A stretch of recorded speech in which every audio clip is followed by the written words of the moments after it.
Hi everyone and welcome back. My name is Maya Luisa and welcome to another one of my videos.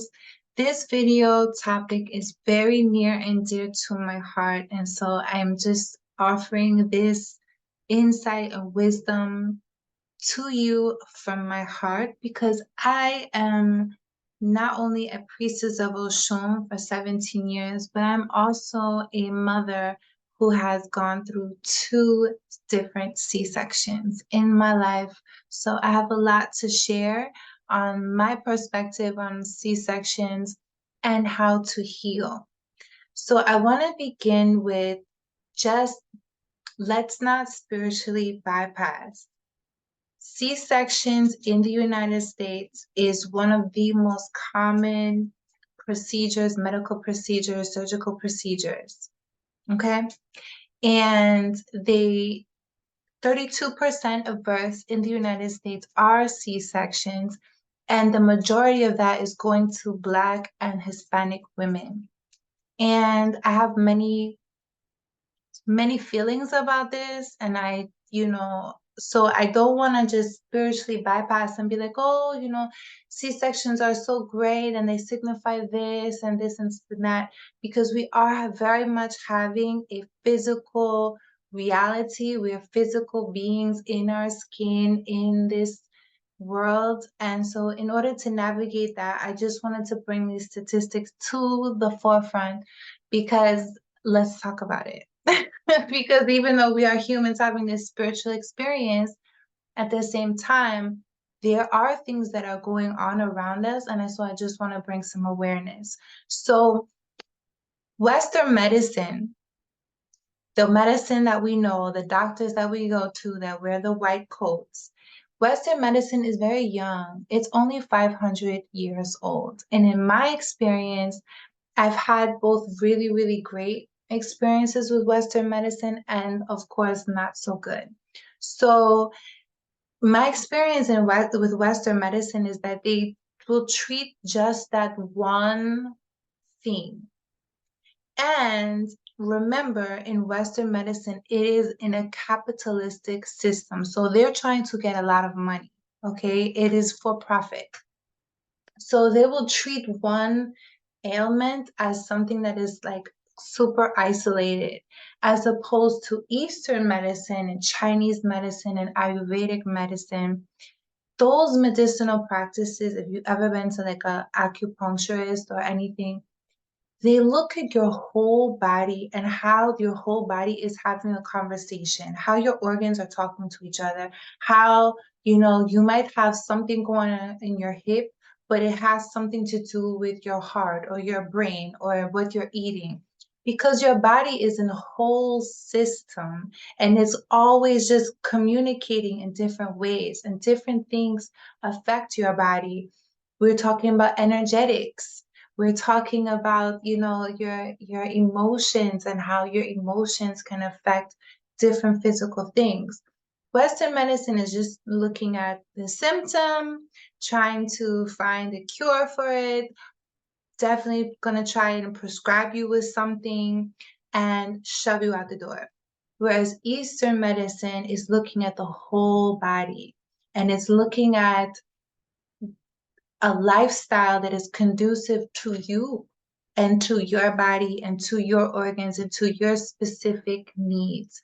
So I do both. I do both. But I really want to just say that in Western medicine, my experience also is that some doctors are just like pressured to become doctors when they really should just be sitting in front of a computer.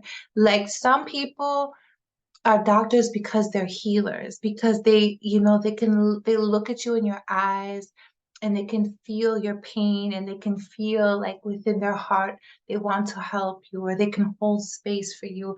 And I've had that experience. Like my doctor, I love her. Like I love her. And she's the one that delivered my children. And in her presence, I felt seen. In her presence, I felt like she was treating me the same way she would treat me if I was her daughter, if I was her sister. Like I felt the warmth, I felt the connection, I felt the, oh, she's really looking out for me. She's a Black woman, right? So like I will travel to the end of the earth if God gives me another baby to go and have her deliver me again because but I've also had the experience with doctors where I might as well have been a lab rat. Like, have you ever had that experience where, they walk into their room and the first thing they look at is the computer and they're just looking at the notes and they're just looking at you and like you're just a piece of meat, like you're not a human being. Like the same energy they give you is what they would give a lab rat. Those are the people that were probably pressured in their family to become a doctor, but it's not within them, like it's not their calling. And so we have a lot of that. So just to navigate that is, I would say, balance that out and try to get a doctor that is an Eastern, in Chinese medicine, in Ayurveda. Get a doctor that is holistic as well so that you can be supported in both systems. That's just my 2 cents. It's what I do. And I also want to talk about the fact that as a priestess of Oshun, what does that mean? That means that 17 years ago, I was initiated into the mysteries of Oshun in Havana, Cuba.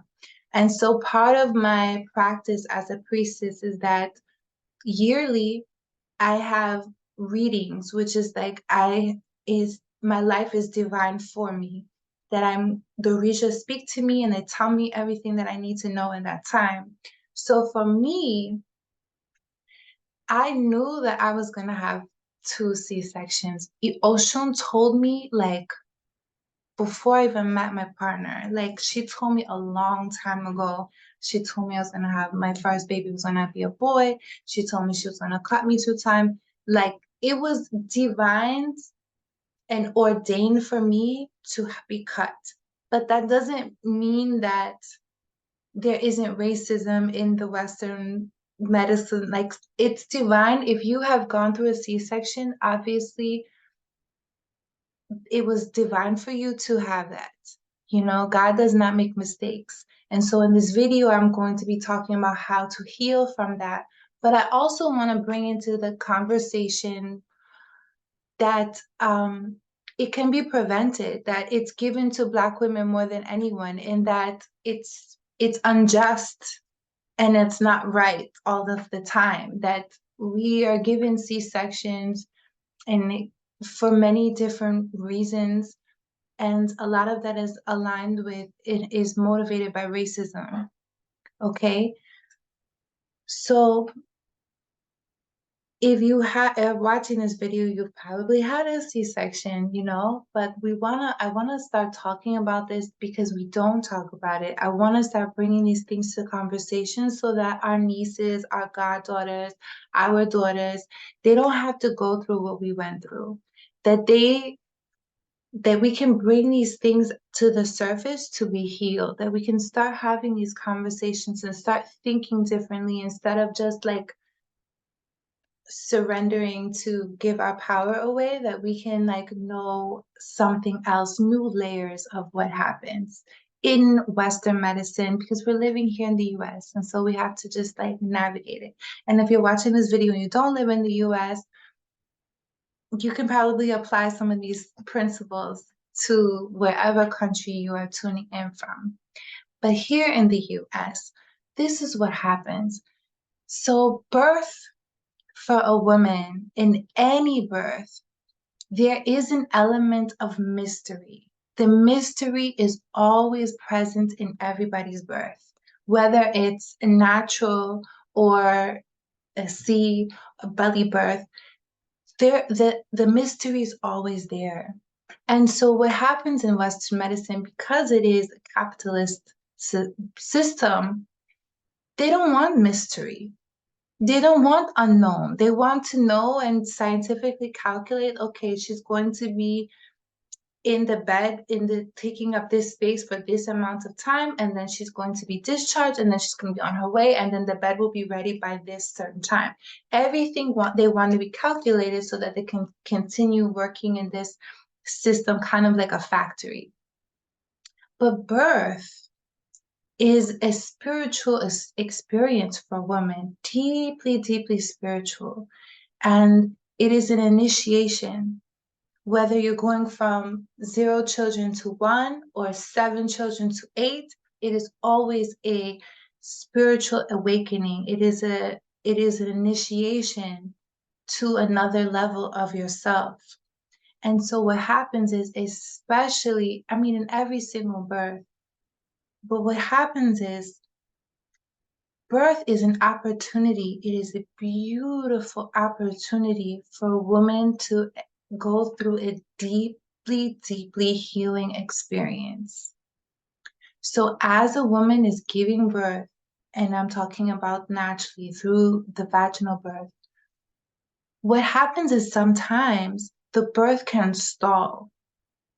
Let me know if this has happened to you, where all of a sudden, like everything's going and the contractions are consistent, and all of a sudden the birth stops. And so the doctors will try to rush a woman, or they might try to pump her with synthetic hormones, or they're trying to like get the baby out, get the baby out. But what is happening spiritually is that whatever has been held in her womb, I'm getting chills, whatever's been held in her womb, if it was some type of trauma, if it was some type of abuse, if God forbid anything that's been held there in the womb, in her womb space, is now coming out up to the surface. And it's arising. And so the woman is experiencing this. She's going through it. It's coming up to the surface to be pushed out and healed through the birth.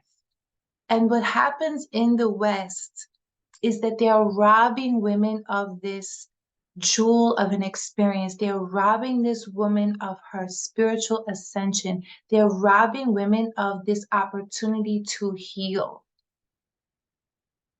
When the birth stalls, it's because something is coming up. And midwives know this because midwives will hold that space and allow the woman to go through and to push through and to process what is happening.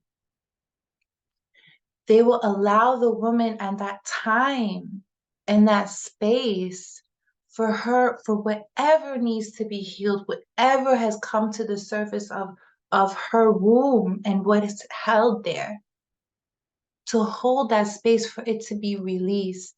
How many of us have gone through that, where you've witnessed a birth or in your own birth where you just started crying, where certain things just came to the surface, where you just were in tears because it needed to be healed? And some of us, because it's inside of your womb is your ancestral codes.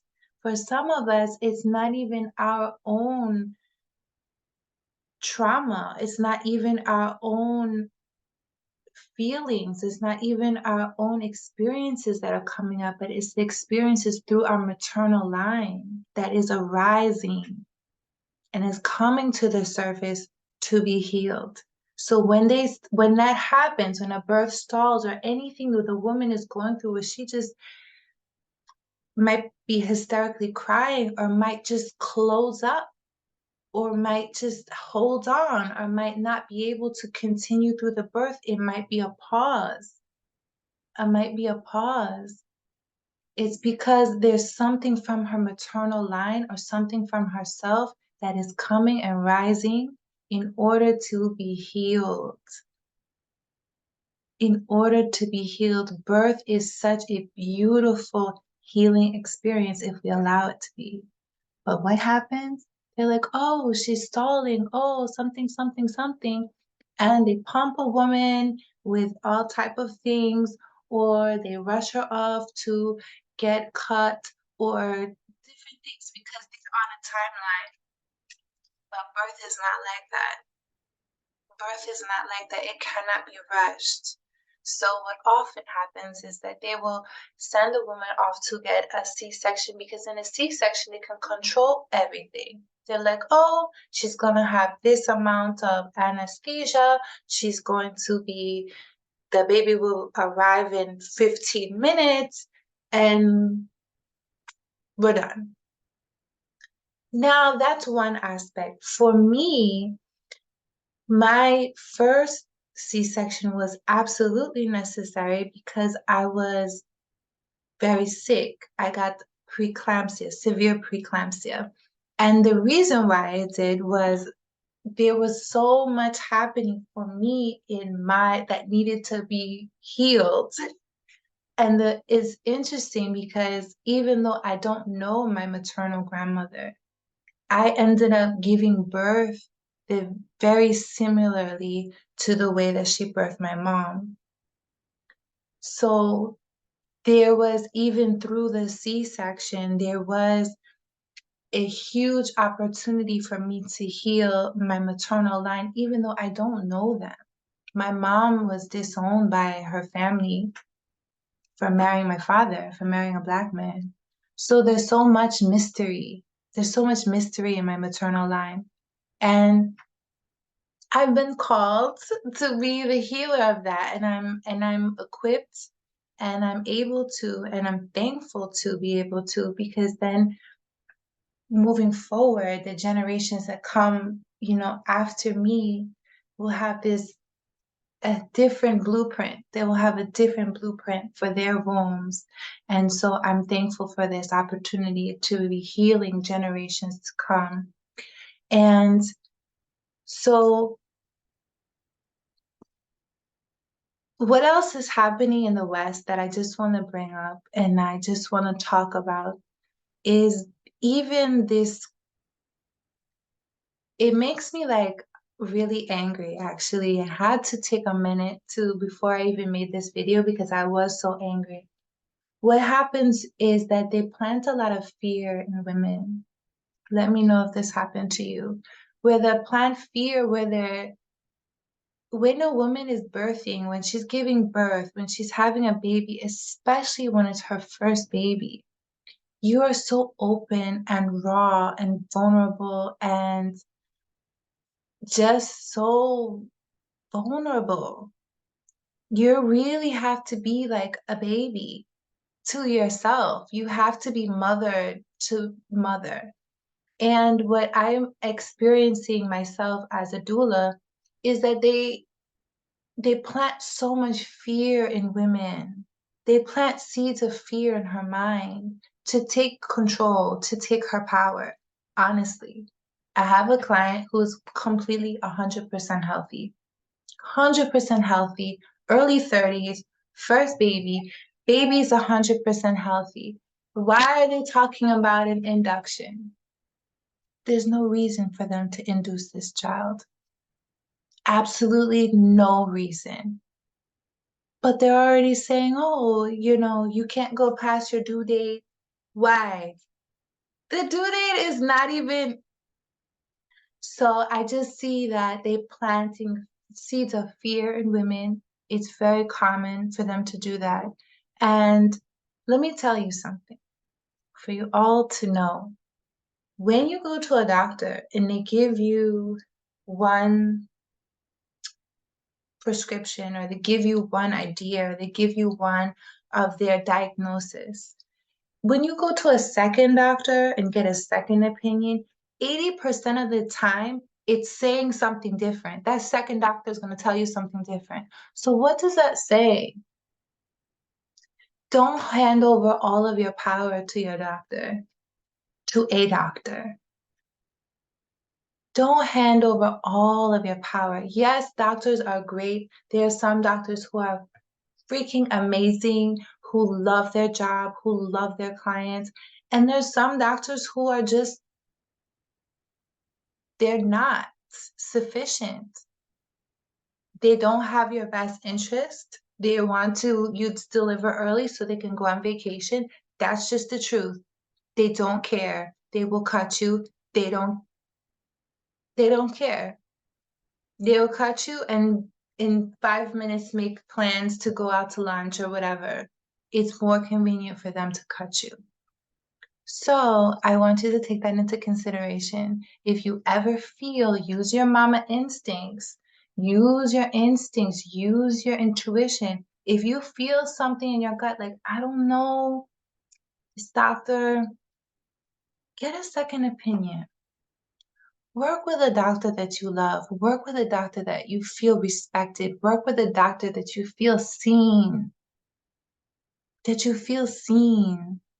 Don't subject yourself to any type of abuse or any type of disrespect or any type of like power thing. You know, you want to be completely comfortable and open and seen and respected and loved and cherished on your mama journey. Okay? Please.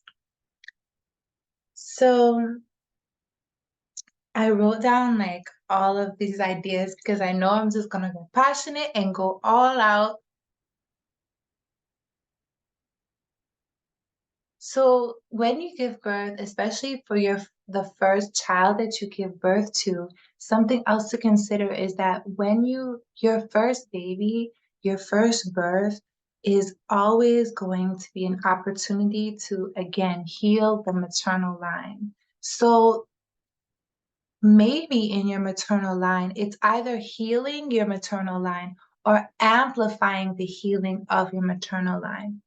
Or your paternal line too. It can happen. So what happens is like you'll give birth, and then maybe through that first birth, you decide that you want to become a midwife, or you want to become a doula, or you want to become a light worker, or you want to do something. There's something that awakens in you that is like, I feel called to do this. I feel called to serve. I feel led to serve in this way. I feel led to heal.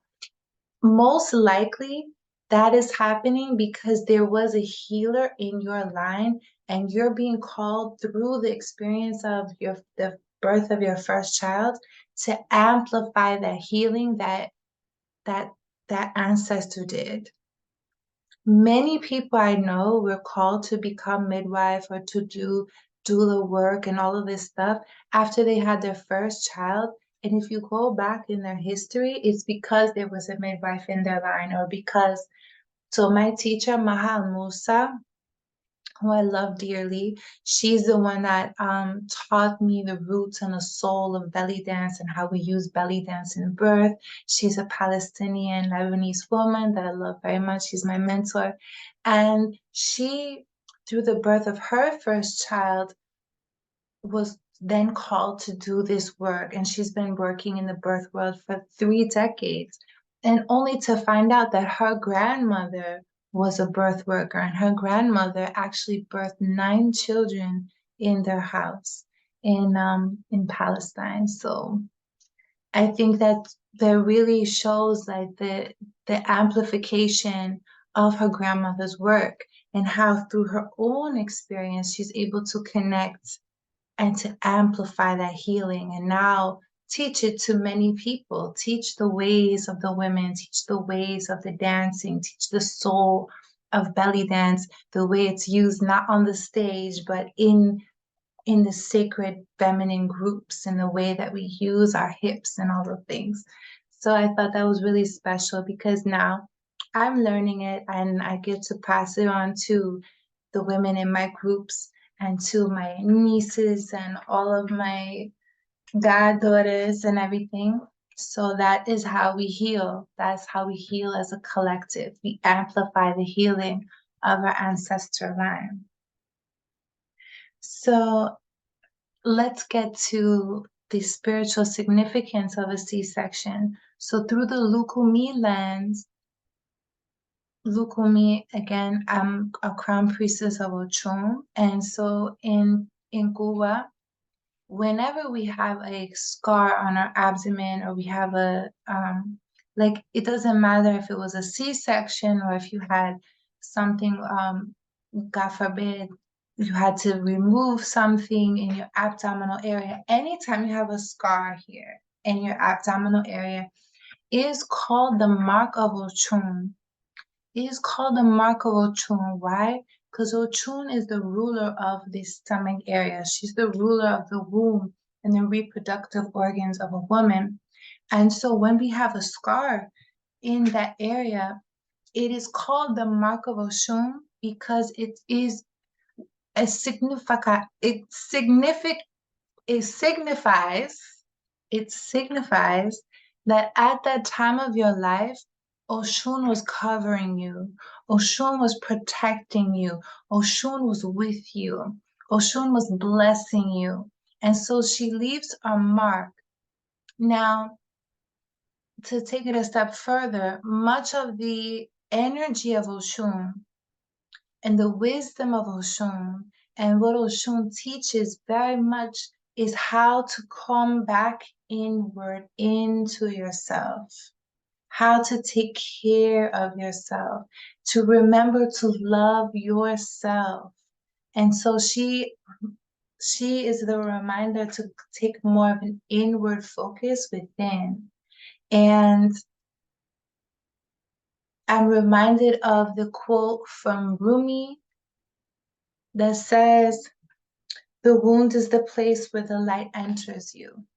So in that wound that you have, in your scar, it is a place of light. It is a place of, now I get to heal. Now I really get to look at myself, my truth, my raw nature, my ancestral line.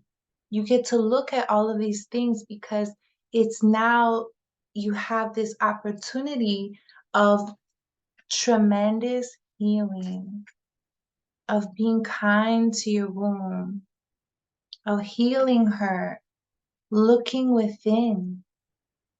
When we have a C-section, we can't pop back up. We have to lay there. It's a longer recovery period. As you know, you really have to take your time with everything. And it is deeply, deeply painful. I know I've had to. And so in that wound, in that scar, what light is entering? What wisdom have you gained from your birth? What did your birth teach you about yourself, about your energy, about your womb? And so it is a great opportunity for healing. It's kind of like your womb is saying, look at me, pay attention to me. Look here, pay attention to me. I'm here, I'm here, I'm here. I'm here. Give me love. Show me love. Don't ignore me. It's kind of like pain as a messenger. She's like, don't ignore me. Look at me. Heal, heal. And so one of the things like I've seen online, a lot of doctors are like, I think they're like, Instagram doctors, and they will teach you like, oh, do like this vigorous rubbing. That has never, like rubbing the scar, that has never resonated for me. Maybe it does for you, but for me, I feel for myself what I've done. So again, this is like how to heal the C-section, but like way after. So of course you're gonna wait those 6 weeks, and then you want to get the clearance from your doctor to start doing these things. So take your time, right? So this is like way after. Even if you had your C-section 5, 10, 19 years ago, you can still do this. Okay? So one of the things that I would encourage you to do, again, get your doctor's approval, I'm not a doctor, is to do some yoni steaming, to steam your yoni. Why? Because when you're cut, what happens is you get scar tissue. So think about it. When you're cut, your body, of course, you've had your anesthesia, you can't feel it, but your womb very much feels it, and she very much remembers it. So think about being cut. You freeze, you hold, and you hold that cut, you hold that energy, you hold that moment of being cut, you hold that memory, and that memory is in the scar. So when you steam and you do your yoni steaming, what it does, it helps to massage and helps to soften the scar tissue. It helps to send love and reverence to your womb. It is a beautiful practice. So what I like to do before I steam is I will get my herbs from an apothecary that I love, and I will bless my herbs, and I'll say a prayer over them and give them its like intention of what I want the herbs to do, send love and healing light to the herbs before I steam. So that's even adding more potency to the steam. Yes. And then you're going to steam and make it a ritual, like really set yourself away from society, no distraction from technology or anybody around. Give this time for your womb, because your womb, she's calling to you. She wants your love. She wants your reverence. She wants your attention. So that's one way. The second way I want you to do is I want you to start to journal. And I want you to journal specifically to what is coming up about your womb and about your own belly birth, your C-section. What is the wisdom that you learned? What are some things that came up for you that maybe you haven't been had a chance to talk to anybody about? Your experience, your sensations. How does the scar feel now? If you go and if you touch your scar, what comes up for you? What is some wisdom that your body or your womb wants to say? What is she saying? And so when we write those things down, it really helps to give voice to our womb. And she loves that because she likes to talk to us, and she'll talk to us through different ways, but a good way is through the journal. And so talk to her and give her voice and have her speak to you. Maybe she needs something right now. Maybe she just wants more love. Maybe she wants more gentle touch. Or maybe who knows what she wants? She knows what she wants. So go ahead and start to journal. That's another thing that you can even journal while you're doing your steam, and think about things that are coming up and different things that she wants to share with you. Don't overthink it. There might be messages that come up and we might be like, oh, I don't know. You get into your mind, you're like, oh, I don't know, like, is that right? Don't overthink it. It is right. The first thing that comes to mind, that's what it is. That's what she's saying to you. That's what she's saying to you. Another thing that I love to do is I get a womb oil. So you can use any oil, and it has to be really high grade. So it has to be kind of like edible. That's how high grade it is. Because anything that you put on your skin, essentially you want it to be edible because your skin is soaking it in and it's getting in your bloodstream. So you want it to be really, really high grade. And you're gonna get this oil, right? And so after you take your bath or your shower, this is your special oil with a nice scent, like it can be apricot oil, something really nice that makes you feel good, right? And this oil is specifically for your womb. It's for her. Make her feel special because she is. And even if you've had a removal of the physical uterus, so if you've had a hysterectomy, it doesn't matter. You still have the energetic blueprint of that space. That doesn't go away. The physical organ might be gone or partially gone. It doesn't matter. You still have the energetic blueprint. You still have your ancestral codes that is in there that can't be taken out. There, it's all in there, okay? And you have your scar, right? So you're gonna take this oil after you get out the shower. Do not towel dry at all. So you're completely wet. And you're gonna take this oil and you're gonna rub it in your hands. And you're gonna say some prayers of intention, of love, of healing, of light, of beauty, of magic, of luxury, whatever you want to evoke. And then you're just going to place the palm of your hand right there on the scar and just hold there for a second. And just presence your womb and bless your womb so that every time that you're bathing, every time that you bathe, you have this moment with your womb. You have this moment with your scar. You have this moment of blessing your scar. Chaka Khan has she did an interview and she was like so proud of her C-section. She's like, I don't want to hide it. It's how my baby came here. And it to her, it was just like a symbol of beauty and a symbol of her experience in motherhood. And so I want you to like think of it that way too.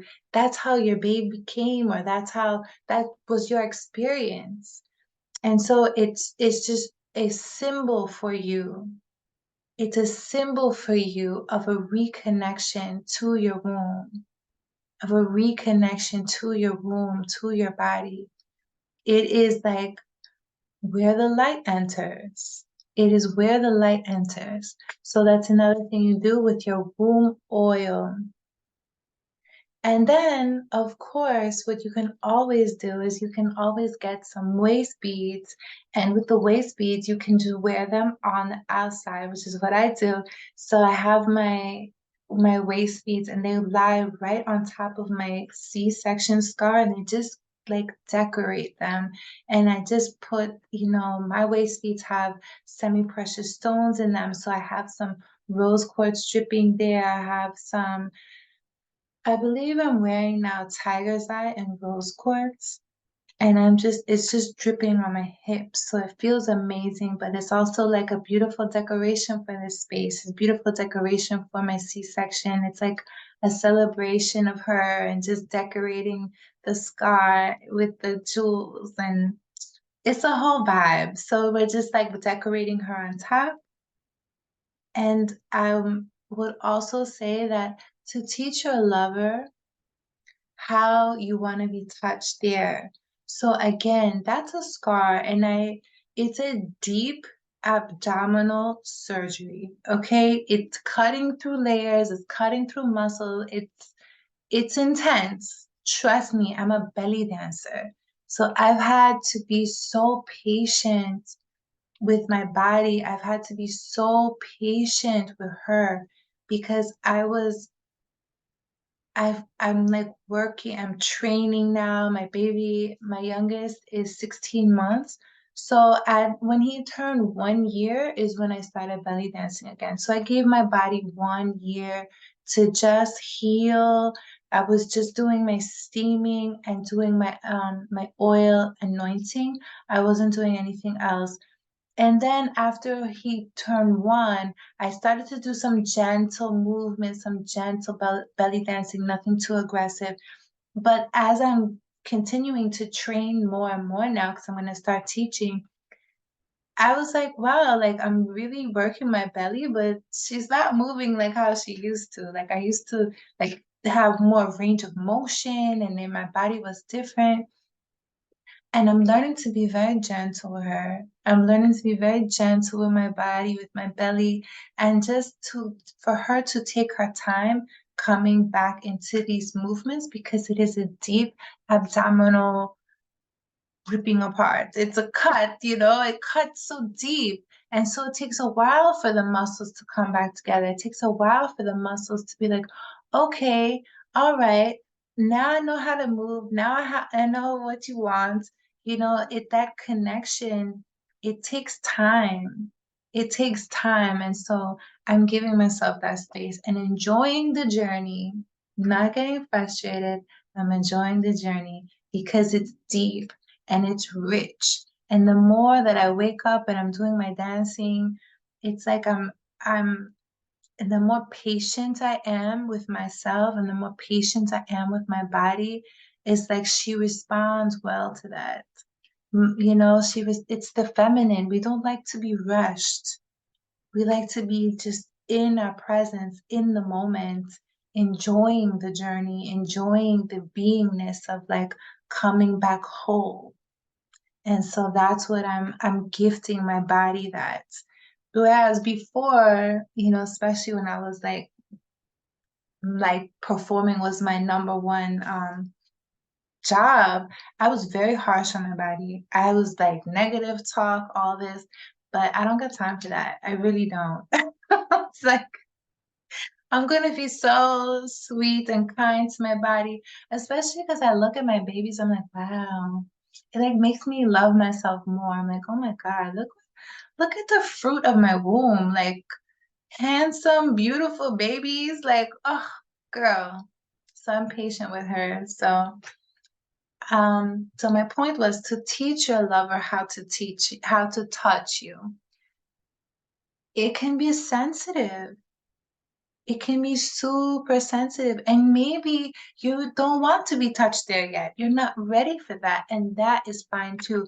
But communicate that in a way where you're just honoring your truth and still being like having that loving presence, but honoring your truth in that, that space is just super sensitive right now. Or if you are ready to be touched, how you want to be touched. And so you can just gently show them, this is how I want to be touched there because it's sensitive. This was what feels good to me. And just honor that so that you're not like, flinching, that they know this is a sensitive area for her, and I'm going to take my time and I'm going to be her king and just like be um aware and awaken to her needs and her body. And so the last one is to make a womb tea. I love to make a womb tea, and that is something that is a beautiful way to bless your womb as well because it's something that you're ingesting. So I love red raspberry tea. I love cinnamon with a little bit of ginger and nettles. Nettles has lots of vitamins, and you can make your own tea, womb tea if you know of a tea that you like to drink for your womb, but again, bless it. So as you're making that womb tea, come really, really aware of like, this is a blessing from my womb, so that the mind is processing it, your heart is processing it, your womb is like, yeah, girl, thank you. And so you make this tea, you bless the tea, and as you're drinking it, you're feeling it like soothing your body and soothing your womb. And that's just another way for your womb to like know that you love her, that you honor her, and that she's perfect and whole just the way she is. And so we honor our C-sections, we honor our belly scars, we honor our bodies the way that they are because they hold so much and they do so much for us. And the more that we honor our experiences and look for the lesson, look for the way that the women birthed in your maternal line, look for the way the healers of your family, look in that way of like, what healing am I here to amplify, and what cycles am I here to break? And if you're being called to be the cycle breaker, you are not alone, that you are supported, and that know that the divine is always going to provide you with everything that you need to be the cycle breaker. As long as you rely on the divine for that support. So it can be scary and you can feel alone, but many of us are going through that. Many of us are the ones that are the cycle breakers. Many of us are the ones that are the black sheep of our family. I'm definitely a black sheep of my family. You're not alone, and that you are here in community, and that you're here for a great purpose, and that your future generations are going to say your name in reverence because of the work that you're doing now, because of the work that you're doing with your womb. And it is that deep. It is that deep, and it is beautiful at the same time too. Enjoy it, light your candles, do your whatever you need to do to make it a luxury experience too. Add your flowers, your rose petals, add your own flavor to it, and enjoy. So I hope you got some great value from this video. And if you please leave me a comment and let me know what you learned, what you like, what you took away from this video. and I will see you in the next one. Make sure to follow my Instagram or get on my newsletter. I will link everything in the description because I'm going to be teaching live belly dancing classes in New York City. I'm so excited, and I will be going more into the roots and the soul of belly dance and what each movement means and when to use each movement, how to use the movements for fertility. Fertility not only for babies, but for your business, for your podcast, for your book. How we open up the womb center as this beautiful creative center filled with power and magic, and all of our ideas just start flowing because we've opened our womb center, we've opened our hips. If your hips are tight, you need to get into my class. Okay? I love you so much, and I'll talk to you soon. Thank you. Peace and love.